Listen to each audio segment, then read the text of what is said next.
Nocturno, un espacio donde les ofrecemos importante información, entrevistas y opinión, bajo la conducción de Leonidas Castro. Bienvenidos.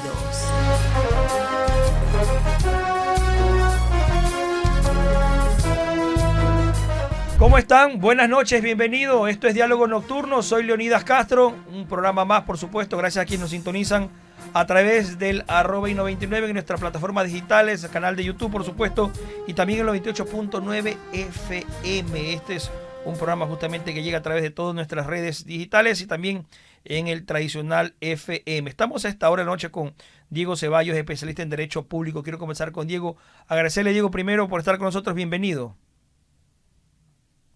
Buenas noches, Leonidas, ¿cómo le va? Un gusto, Diego. Acompañarlos en este espacio. Bueno, queremos empezar con un tema que es fundamental, ¿no? Este día ha estado cargado de algunas informaciones, hay algunos temas políticos también. Hoy, por ejemplo, la Asamblea aprobaba esta ley de educación financiera, ya está aprobada justamente, y pues hay algunos retos que se vienen en cuanto a la educación financiera, lo que tienen que aprender nuestros chicos y también lo que tienen que aprender los maestros para prepararlos a ellos justamente sobre esto que se aprobó hoy día en la Asamblea Nacional. El tema eléctrico también que ha estado complicado, hay vocerías justamente aclarándose un poco el tema de que sí hay suficiente generación de energía eléctrica en el Ecuador, lo que han habido problemas en la comunicación de los trabajos de mantenimiento que están haciendo las empresas distribuidoras de electricidad. Por ahí pasa el tema, ha dicho el gobierno nacional, mientras pues obviamente se avanza en este tema.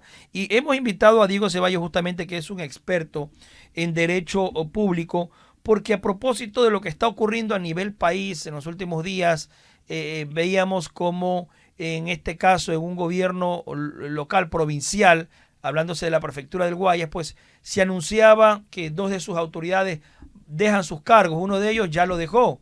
Justamente el viceprefecto del Guayas dejó su cargo y lo ha anunciado también, lo había anunciado antes, la prefecta Marcela Guiñaga, que se va, dice, el 14 de mayo, cuando justamente completa 3 años. Hay un procedimiento que cumplir y entendemos que en las próximas horas se reúne el Consejo Provincial, justamente sus alcaldes, que son los miembros, para decidir en cuanto a una terna. ¿Cómo es el procedimiento, Diego? Explíquenos. Hay que poner una terna, se fue el viceprefecto, le toca a la prefecta poner una terna para que suba a alguien que no debe ser alcalde, que no puede ser de este consejo, de este cuerpo colegiado como es el Consejo Provincial. Cuéntenos un poco y explíquenos para que la ciudadanía entienda lo que va a pasar en Guayas. Bienvenido.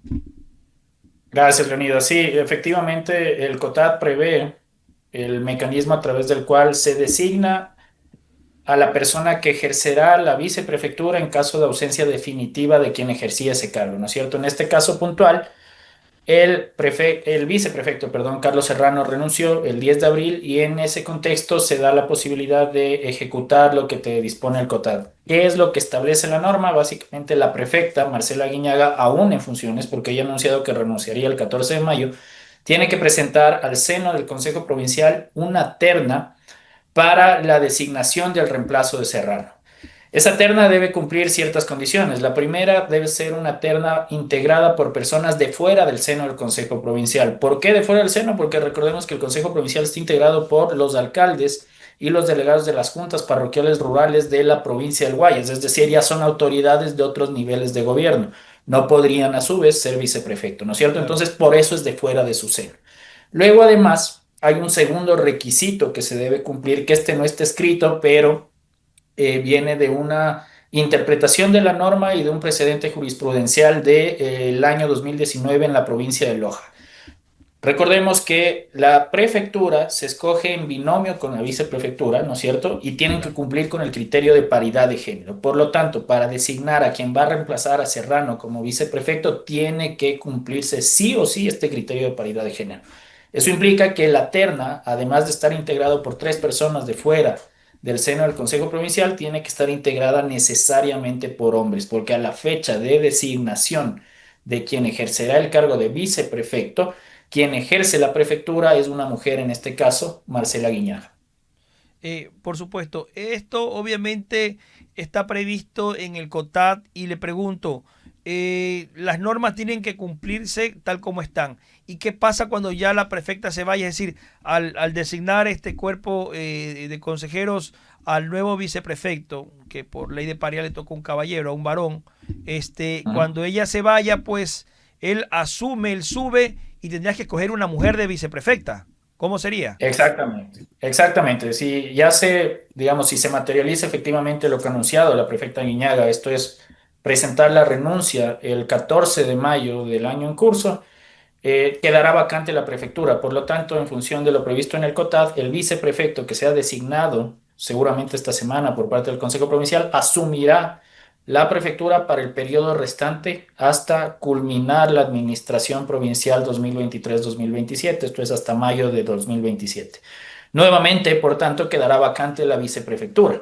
Habrá que activar exactamente el mismo mecanismo, solo que con la consideración de que en ese caso el cumplimiento de la regla de paridad de género implicará que la terna sea compuesta por mujeres en su totalidad. Es decir, la totalidad de las aspirantes tienen que ser mujeres, así como la terna que va a entrar a reemplazar a Carlos Serrano son 3 varones. No puede haber una mujer allí. Exactamente, porque, digamos, si alguien no cumple el requisito para cumplir el criterio de paridad de género, mal podría ser electo por el Consejo Provincial. Justamente, y Diego, lo que está previsto en la ley del COTAP, pues es lo que deben aplicar los consejeros provinciales. ¿Hay algún requisito en particular, el tiempo que debe pasar entre que renuncia la autoridad y se la designa, o no hay tiempo? ¿Podemos seguir así sin segunda autoridad algún rato? Sí, no, no hay ninguna norma en el COTAD ni ninguna disposición en la legislación nacional que te establezca en cuántos días se tiene que presentar la terna.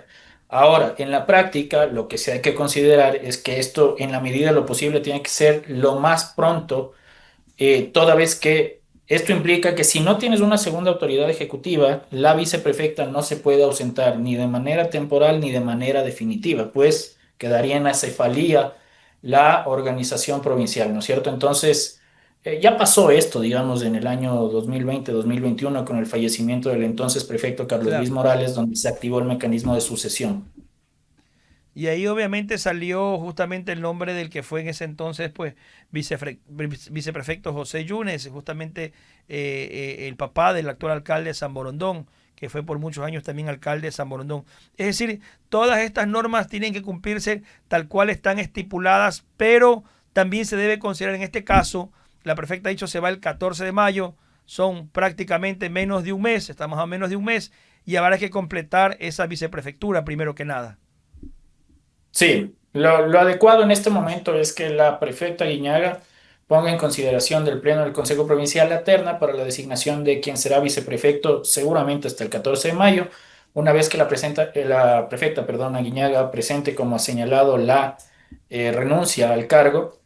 Esta persona que sea electa viceprefecto asumirá la prefectura y bueno, pues luego operará el nuevo mecanismo de designación de la viceprefecta. Sería pues a partir del 14 de mayo en adelante y hasta la finalización de la presente administración provincial.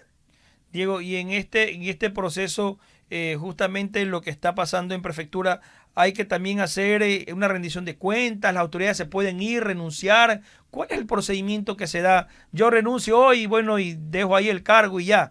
O hay que hacer una rendición de cuentas, se deja un informe. ¿Cómo es una renuncia para entender también ya en la parte administrativa qué le toca dejar? Porque a alguien la va a suceder y hay que dejar, hay proyectos pendientes, hay disposiciones o documentos que firmarse. ¿Cómo es más o menos una transición cuando alguien dice, dejo el cargo que me eligió el pueblo y vean ustedes cómo siguen, o ya hay una como una sucesión presidencial también, en este caso una sucesión del cargo de prefectura? No hay ninguna disposición, ni en este escenario, ni en el escenario de una transición que se da por la finalización del periodo, que Ok. establezca cómo se tiene que entregar a las autoridades entrantes la corporación que estuvo a cargo de la autoridad electa para un determinado periodo. No tienes una sola norma que te establezca esto. Ahora, evidentemente existen mecanismos de control interno de la corporación provincial, en este caso, que tendrán que ponerse en práctica para efectos de que quien vaya a asumir la prefectura, no solo hoy, sino digamos a futuro, el 14 de mayo del 2027, por ejemplo, tenga un conocimiento cabal de cuál es la situación financiera, técnica y jurídica de todos los proyectos a cargo de la corporación provincial. Uno de los grandes temas que se ha abordado a lo largo de la vigencia del COTAD es la necesidad justamente de lo que señalas, Leonidas, de establecer mecanismos de transición adecuados para que la autoridad que asume el cargo tenga un conocimiento pleno y con información fidedigna, real y oportuna que le permita tomar las riendas de la institución y por ende llevarla adelante a partir de la fecha en la que asuma las funciones correspondientes. Por ejemplo, lo que podría suceder en el caso de que una autoridad asuma ese cargo, viene de una terna, es decir, viene del lado civil, no está dentro del sector público, o puede ser también que existe el sector público o no. Y también al momento de asumir esa responsabilidad, es decir, si hay algún problema que ejecutó la anterior autoridad con algún tema que esté investigando Contraloría o Fiscalía, él le toca asumirlo. A ver, ahí partamos de un hecho. Todo servidor público, perdón, es responsable por las acciones u omisiones en el ejercicio del cargo. Entonces, Mientras está si en el hoy, cargo. sí, pero digamos, si la acción u omisión que es objeto de la investigación por parte de la Contraloría, de la Fiscalía, de cualquier órgano de control, es de responsabilidad de una persona que hoy dejó el cargo, eso no es que se hereda la responsabilidad al funcionario que asume ese cargo a futuro. No hay ninguna disposición en ese sentido. Digamos, todos los servidores públicos responderán por las acciones y omisiones que en el ejercicio del cargo les corresponden, en el periodo en el que ejercieron ese cargo. Entonces, si es que de esas acciones u omisiones, por ejemplo, en el caso de exámenes de Contraloría, deriva la necesidad o recomendaciones que implican la implementación de A o B acción a futuro para la institución, obviamente la autoridad que ya está en funciones tendrá que ejecutar esas acciones dispuestas por Contraloría, pero no es que por ese hecho asume la responsabilidad de las acciones o omisiones de su predecesor. Correcto. Y en el caso, por ejemplo, Diego, de la prefecta Marcela Guiñaga, había algunos cuestionamientos por el tema de lo que fue justamente el tema de este contrato de ampliación de las concesiones, de eso. Es decir, ¿qué consecuencias puede tener después de su salida del cargo? ¿La ley dice algo, algún tema deberá rendir cuentas o cómo es el asunto más o menos? Si es que acaso, por ejemplo, en este caso Contraloría quiere examinar las últimas decisiones que ella tomó antes de salir del cargo. Claro, Contraloría bien puede determinar, puede examinar, digamos, el periodo de gestión de la prefecta Guiñaga, aun si es que ella ya deja el cargo. Y, digamos, supongamos que como consecuencia del examen de su gestión al frente de la prefectura determina que hay irregularidades y hay determinación de responsabilidades, no digamos penales, pero digamos civiles, ¿no es cierto? Se tiene que seguir el procedimiento para que quien responda por esas omisiones o acciones que dieron lugar a esas responsabilidades de orden civil sea quien estuvo a cargo de eso, ¿no es cierto? Entonces, ella, en función de las disposiciones de la legislación nacional, no es que porque deje el cargo deja de asumir la responsabilidad por los hechos, por las acciones o omisiones que tuvo en el ejercicio del cargo. 7 años después de haber ejercido el cargo, ella todavía puede ser sometida a procedimientos de control respecto de las acciones de su periodo como autoridad provincial. Diego, y todo esto que plantea el COTAC, es decir, es de aplicación directa, inmediata, y quienes no lo acaten, pues hay sanciones. Es decir, el cuerpo provincial tiene que acatar tal cual las disposiciones que están allí. El tema, usted dice que no hay plazo, por ejemplo, para asignar a un viceprefecto en este caso, pero hay límites, en este caso, cuando ya el 14 de mayo se vaya la primera autoridad y no hayan definido a la segunda aún. Claro, ahora, a ver, no podemos dejar de poner sobre la mesa que la definición de quién será la segunda autoridad ejecutiva, es decir, el viceprefecto, no deja de ser una decisión política. Okay. Una decisión política, además, que no tiene términos o plazos para resolver de conformidad con el COTAD. Al tratarse de una decisión política que requiere una mayoría legislativa, que en este caso es la mayoría de los presentes en la sesión en la que se ponga a consideración la terna correspondiente, a mi modo de ver, sí, puede ser que no sea lo más responsable no resolver esto hasta el 14 de mayo, porque en la práctica podrías dejar en acefalía la institución sabiendo que el 14 de mayo la prefecta también va a renunciar. Pero bien podría darse ese escenario, perdón, y en ese contexto digamos, mayor responsabilidad no es que habría, porque no deja de ser una decisión política que le corresponde al Consejo Provincial. Y al ser una decisión política, en tanto no exista consenso y la mayoría legislativa requerida para el efecto, no se va a materializar. Además, vuelvo e insisto, si no tienes un plazo definido en la norma para el efecto, lo único que está atado a esta decisión es la construcción de la mayoría legislativa requerida para el efecto. Entonces, Sí. esa es la única consideración, Leónidas, que deben tener respecto a este tema. Eh, Diego, y un poco también el tema de la alcaldía de Guayaquil. Quiero preguntarle justamente, eh, en el tema de la alcaldía, ¿hay la posibilidad de lo que justamente se vaya a hacer una sucesión del alcalde Aquiles Álvarez? Hay un proceso que ya se está justamente llevando en ciernes y hay un impulso de dos concejalas. ¿Cuál es el procedimiento? El alcalde de Guayaquil está detenido, tiene tres procesos que se están llevando a través de la fiscalía en las investigaciones, los tres con orden de dos con orden de prisión, uno de ellos se le levantó el caso Goleada.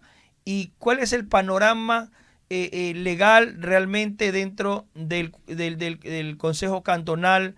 Hay, como le decía, dos concejales del PCC que están, Cintia García Nachoes, que han estado impulsando este proceso porque dicen que también debe cumplirse la ley. Si el alcalde ya ha estado o ha cumplido los días de permiso, de licencia, de vacaciones que se le haya otorgado como consejo cantonal, ¿qué es lo que procede? Sí, a ver, hay que partir del hecho de que el único mecanismo a través del cual el Consejo Municipal puede separar del cargo a la máxima autoridad ejecutiva de la municipalidad, en este caso el alcalde, es a través de la figura de la remoción. La remoción, para que tengamos claro, viene a ser el juicio político a nivel subnacional. Es exactamente la figura del juicio político, pero a nivel de los consejos municipales. Y lo que establece la legislación es que esos procesos de remoción tienen que someterse de manera muy estricta a la reglamentación que el COTAD establece para el efecto y a la garantía del debido proceso. En tal sentido, y pongo como ejemplo lo que ha sucedido ya en otros lugares, no tomemos solo el caso del alcalde Álvarez, pero por ejemplo, es de público conocimiento que el alcalde de Pujilí se encuentra detenido, y no Claro. recientemente, sino desde hace buen tiempo, desde julio o agosto del 2025, me parece. El alcalde Y aún está no ha en sido una cárcel removido de del cargo. mujeres, pues porque tiene su cédula que dice que el género es femenino. Exactamente, más allá de ese tema particular que tiene que ver con este caso, el alcalde de Pujilí no ha sido removido del cargo. Lo que pasó es que quien asumió la alcaldía, en ese caso, que era el vicealcalde, que ojo, ahí es vicealcalde, justamente es hombre por la particularidad que usted señala. Claro. Por eso la paridad en ese caso aplicó de esa manera. El vicealcalde sometió a consulta al Procurador General del Estado y dijo, ok, aquí el alcalde electo para el periodo 2023-2027 evidentemente no está en funciones y no está en funciones hace un buen tiempo, toda vez que está privado de la libertad. ¿Puede el Consejo directamente proceder con la declaración del abandono del cargo? ¿Sí o no? ¿Qué dijo el Correcto. Procurador General del Estado? No, no existe ese mecanismo. Siempre para removerlo o para separarlo de sus funciones al alcalde tiene que activarse el procedimiento de remoción. Y ese procedimiento de remoción implica que un ciudadano de la jurisdicción de la autoridad que se busca remover tiene que presentar una denuncia, esa denuncia tiene que cumplir requisitos, tiene que ser calificada y admitida a trámite por la comisión de mesa, tiene que abrirse un término de prueba, previo a la apertura del término de prueba tiene que citarse a la autoridad denunciada para que pueda ejercer su derecho a la defensa durante el término probatorio, tiene que emitirse un informe a la comisión de mesa, tiene que llamarse a sesión de consejo y en esa sesión de consejo además tiene que configurarse una mayoría calificada de las dos terceras partes de los integrantes que digan favorablemente sí, estamos de acuerdo con la remoción para que opere la separación del cargo. Luego, además, incluso respecto de esa decisión, existe la posibilidad de que la autoridad removida del cargo someta consulta del Tribunal Contencioso Electoral para que verifique si es que efectivamente el procedimiento fue bien llevado. Para que usted tenga una idea respecto de los procedimientos de remoción, tal es la dificultad de emprender los procedimientos de manera adecuada que a partir de la vigencia del COTAD se han presentado al menos 79 consultas de remociones, 80 con una que fue resuelta el día de ayer respecto de unos concejales y el vicealcalde del Cantón Calvas, 80. Y el número de remociones que han sido ratificadas es ínfima. En los últimos años, las únicas que han sido ratificadas fueron la del exalcalde de Quito, Jorge Yunda, que fue removido en el 2021, y la del exalcalde de Loja, Franco Quesada, que fue removido en el año 2025. ¿Y por qué se da esto? Porque lamentablemente en los procesos de control político a través de la figura de la remoción, usualmente se no observan las garantías básicas y el procedimiento establecido en el COTAD, que veo que lamentablemente es mucho de lo que está pasando en Guayaquil. Entonces, acá no es tener una posición a favor o en contra del alcalde, es objetivamente están generando incidentes que de una u otra manera podrían derivar en la nulidad del procedimiento. Es un procedimiento jurídico, como usted lo señala, y es un poco complejo. Es decir, ¿qué pasa si en el caso de Guayaquil hay un ciudadano que está denunciando y se ha dicho de que no es oriundo de Guayaquil, que es de otra ciudad? ¿Qué pasaría allí? Eso quedaría sin efecto y podría activar, algún concejal mismo puede activar una reclamo contra el alcalde, una denuncia porque según ellos pues no está cumpliendo con su trabajo.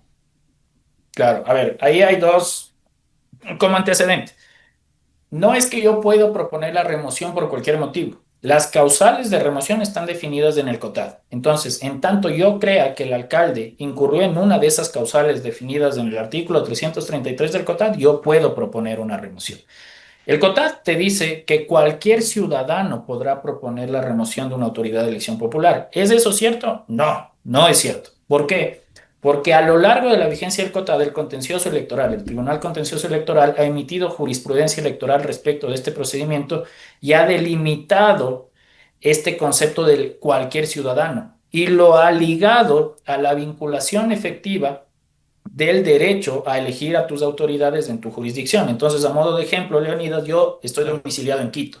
No Yo podría. podría estar absolutamente claro en que el alcalde Álvarez incurrió en una causal de remoción, pero yo no le puedo proponer una denuncia de remoción ante el Consejo Cantonal de Guayaquil porque en los términos que el Tribunal Contencioso Electoral ha demarcado la figura, yo necesariamente tengo que estar domiciliado en el cantón de la autoridad que se pretende remover. No es necesario que yo haya nacido en Guayaquil, pero al menos tengo que estar domiciliado ahí.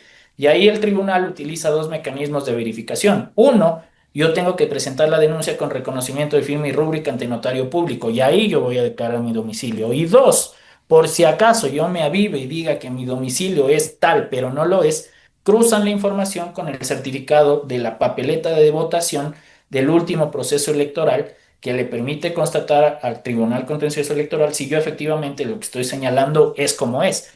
Este precedente se sentó en el año 2014 en el cantón Rumiñahui cuando se pretendió remover del cargo al entonces alcalde de Rumiñahui. No me acuerdo si 2014 o 2016, puede que me falle la memoria. Pero quien proponía la remoción del cargo era una persona domiciliada o que votaba en el cantón Espejo de la provincia del Carchi.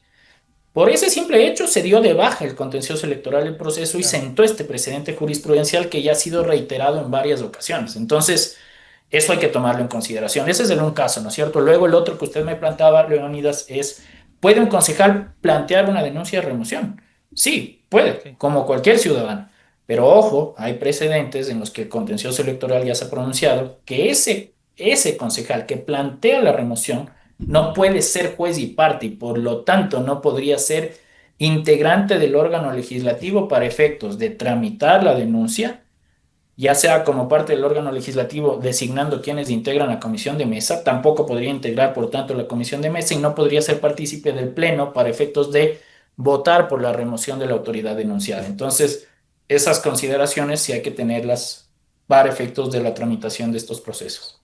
Muy bien, gracias, doctor Diego Ceballos, justamente muy claro, muy conciso, jurisprudencia que no todos conocemos, ¿no? Y que es momento justamente para que la ciudadanía tenga claro que los procedimientos hay que cumplirlos, hay una legislación local, provincial definida y que hay que cumplir esos procedimientos para que se cumplan los presupuestos de aplicar la ley como manda justamente el derecho. Y creo que con ello usted ha dejado muy en claro esto, estimado Diego. Muchísimas gracias por estar con nosotros.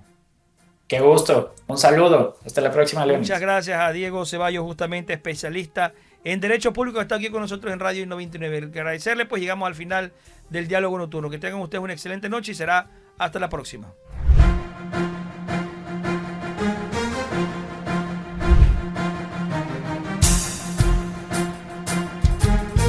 Y 99 presentó Diálogo Nocturno. Hasta la próxima.